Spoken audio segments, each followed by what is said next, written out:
बिस्मिल्लाहिर्रहमानिर्रहीम। नाजरीन अस्सलाम वालेकुम। आप देख रहे हैं हमारा यूट्यूब चैनल वॉच टाइम्स में हूँ आपका मेज़बान ताहिर नसीर। नाज़रीन, जहाँ रहें खुश रहें, आबाद रहें, सलामत रहें। हमारी दुआ है कि आप नसरबाज़ों, ठगबाज़ों, बहरूपियों, लुटेरों और फ्राडियों से भी बच के रहें।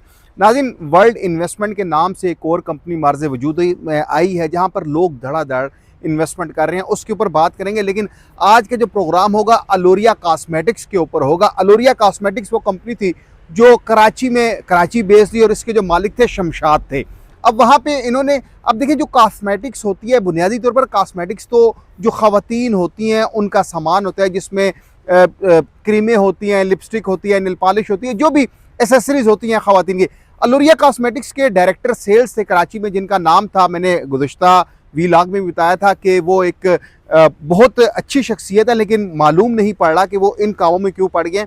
कारी फैसल, अब उन्होंने वहाँ पे वो डायरेक्टर सेल्स थे, फिर वहाँ पे एक मैनेजिंग डायरेक्टर थे नवीद। अच्छा, इन लोगों ने वहाँ पे कराची के जो रिहायशी थे उनको अच्छा खासा लुटा। एक एजाज साहब का एग्रीमेंट मेरे पास आया और उन्होंने भी 10 लाख रुपए के करीब इन्वेस्टमेंट की थी, उनको भी प्रॉफिट नहीं मिला। अब कराची के इन्वेस्टर अलोरिया कॉस्मेटिक्स के हवाले से FIA में दरखास्तें दे रहे हैं, जबकि जो उनके मुतलका थाने हैं वहाँ पे भी एप्लीकेशन दे रहे हैं, क्योंकि जो एग्रीमेंट हुआ है बुनियादी तौर पर, जब एग्रीमेंट से आप डिसएग्री करते हैं तो वो आपका ब्रीच ऑफ ट्रस्ट बनता है, जिसको 406 की दफ़ा कहते हैं कि आपने इन्वेस्टमेंट की, आपको पैसे नहीं मिल रहे, आपको प्रॉफिट नहीं मिल रहे। अच्छा, कराची के जो इन्वेस्टर मुझसे रब्ता कर रहे हैं वो ये कहते हैं जी कि हमने जो भी रकम थी, वो जो वहाँ पे मजहबी शख्सियत थी जिसका मैं नाम आपको मैं बता चुका हूँ, फैसल, उनके हाथ में दिए थे और उन्होंने कहा था जी आपका पैसा डूबेगा नहीं। अब फिर वो लोग मुझे फ़ोन करके ये कह रहे हैं, कॉल्स उन्होंने की हैं, तो उन्होंने कहा जी कि जब अलोरिया कॉस्मेटिक्स में स्कैम हुआ, हमें हमारा प्रॉफिट नहीं मिला, हमें हमारा कैपिटल नहीं मिला, तो कारी फैसल ने मैं ये कहा जी कि मैं कारवान इंटरप्राइजेज मैंने ज्वाइन कर लिया है, तो आप यहाँ पे इन्वेस्टमेंट करें, आपका जो पुराना पैसा है जो डूबा है वो हम रिकवर करके देंगे।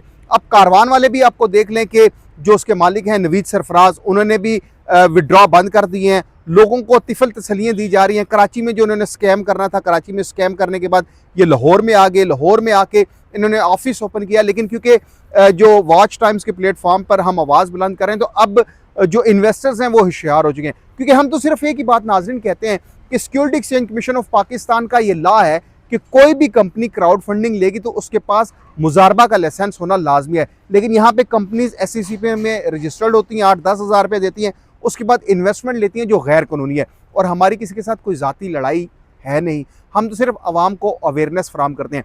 अलोरिया कॉस्मेटिक्स के हवाले से जो शमशाद हैं उसके मालिक, जो फैसल है, जो नवीद है, इनके खिलाफ FIA में दरखास्तें दी जा चुकी हैं। अब आपको बहुत जल्द चीज़ें सामने आएंगी, बहुत जल्द चीज़ों का मतलब मालूम भी होगा।